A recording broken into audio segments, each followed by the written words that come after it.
Hello everyone, this is Cobalt. This is the next video in my character analysis series for Brawlhalla. Stick around till the end to hear about entering the giveaway to win community colors, emotes, weapon skins, sidekicks, avatars, or even the battle pass, and voting for the next legends. And if you want to skip all this and get straight into the information, there's a timestamp in the description, and don't forget to subscribe so you can keep up with the release of your favorite legend. In these analyses, I wanted to focus solely on the character's signatures. Light attack combos are covered much more in depth than I ever could elsewhere and function pseudo-comparably for all characters of that weapon class. So I'm not going to be discussing the general neutral of the character with their weapons unless it pertains in some way to their signatures.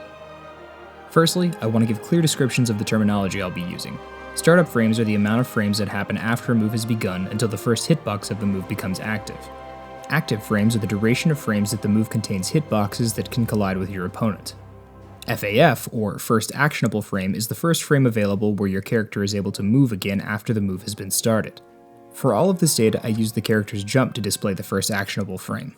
Lastly, on miss refers to the move not connecting with an opponent, and on hit refers to the move making contact with an opponent. I'm going to be doing my analysis today on the next voted in legend, Hattori. Hattori was an amazing and undefeated swordswoman who never lost a match. A Demon King arrived to challenge her, but seeing his strength, she fled. The Demon King kidnapped her sisters, so she married his brother in exchange for the power to defeat him. She succeeded, saving her family, and then wandered her way into Brawlhalla.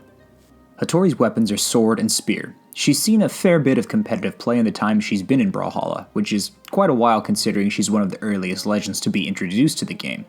She has a bit of a polarizing stat distribution with 4 attack, 6 dexterity, 4 defense, and 8 speed, leaning towards a fast and agile character with not much kill power or bulk.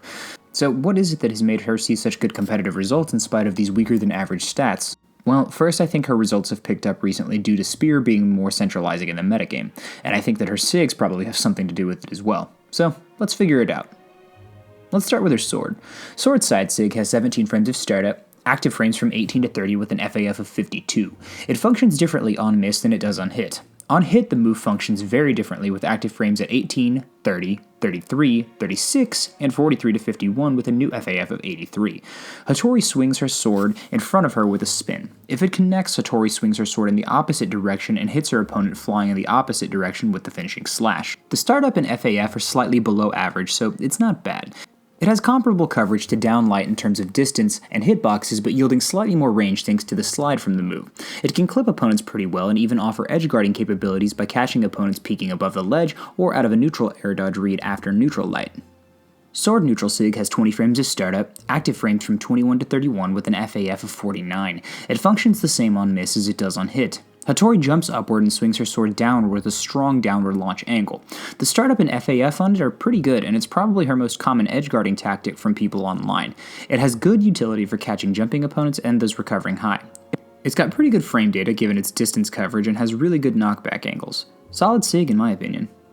Sword down SIG has 28 frames of startup, active frames from 29 to 35 with an FAF of 58. It functions the same on miss as it does on hit. Hattori does a backhand spring before moving forward with a slice from her sword. The signature has an interesting amount of range to it thanks to the backwards roll and can even hit opponents behind her, which is interesting. Additionally, her hurt box shifts and becomes slightly smaller during the backhand spring, so that's kind of interesting as well. I like this SIG a lot and the mind games that it can play thanks to its range and mobility. It has decent frame data in spite of its movement as well. Up next is her spear. Spear side SIG has 11 frames of startup, active frames from 12 to 13 and 22 to 31 with an FAF of 49. It functions differently on miss than it does on hit. Should the move connect, it converts into a second hit with new active frames from 12 to 13, 22, and 37 to 41 with a new FAF of 66. Hattori plants her spear into the ground and uses it to vault forward with a kick. If it connects, she concludes with a swipe from her spear. The frame data on this SIG is insane. It has a really good startup and pretty low FAF. Second fastest SIG I've seen in terms of startup behind Cassidy's neutral SIG on Hammer. The only downside to it is the first set of active frames is only 2 frames and connects with opponents immediately in front of you. But the mobility it offers her on the second hit is quite good. It's a solid SIG and is pretty useful in my opinion. Spear neutral SIG has 19 frames of startup, active frames from 20 to 38 with the FAF of 61. It functions the same on miss as it does on hit. Hattori disappears in smoke and then emerges a short distance away with an upward strike from her spear. It's worth noting that during this, her hitbox does not disappear or shrink.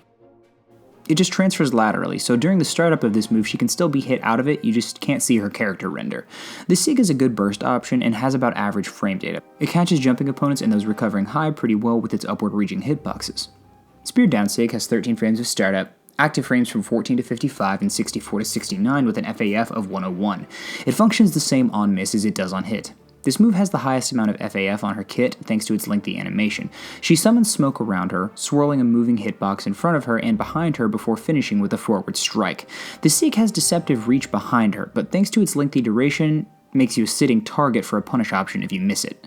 It definitely has its uses and can catch opponents really well and those landing on top of her. It's got really good startup, like really fast startup. It just lasts so long that it's very high risk and high reward. So overall, her SIGs are pretty solid in my opinion.